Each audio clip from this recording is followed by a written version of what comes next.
NDA सरकार का पहला बजट संसद में पेश होने के साथ ही विवादों से घिर गया है। विपक्ष से भेदभावपूर्ण बताते हुए सरकार पर हमलावर नजर आ रहा है।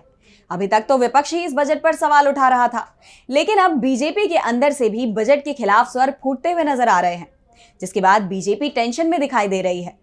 तो क्यों बीजेपी के ही नेता हुए बजट के खिलाफ?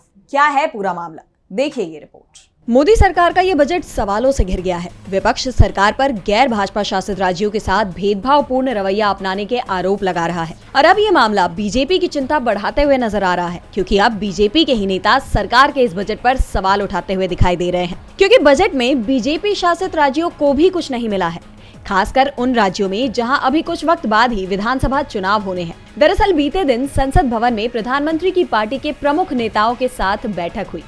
इस दौरान बीजेपी नेताओं ने ये मुद्दा उठाया, जिसमें महाराष्ट्र, हरियाणा, झारखंड और जम्मू कश्मीर के नेता शामिल हैं। लोकसभा चुनाव में पहले ही बीजेपी बहुमत से दूर रह गई थी। हालांकि पार्टी ने सहयोगियों के सहारे केंद्र में तो सरकार बना ली है, लेकिन अब 4 राज्यों में विधानसभा चुनाव भी होने हैं और ऐसे में गैर बीजेपी शासित राज्यों के साथ भेदभावपूर्ण रवैया अपनाने का आरोप जो विपक्ष लगा रहा है, वो बीजेपी पर भारी पड़ सकता है। बीजेपी नेताओं ने बैठक में अपनी चिंताएं जाहिर की हैं।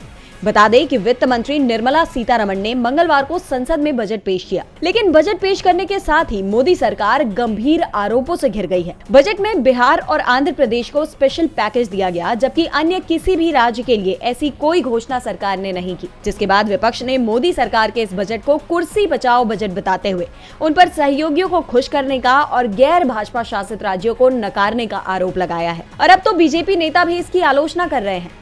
ऐसे में बीजेपी की मुश्किलें बढ़ते हुए नजर आ रही हैं। डीबी लाइव की रिपोर्ट।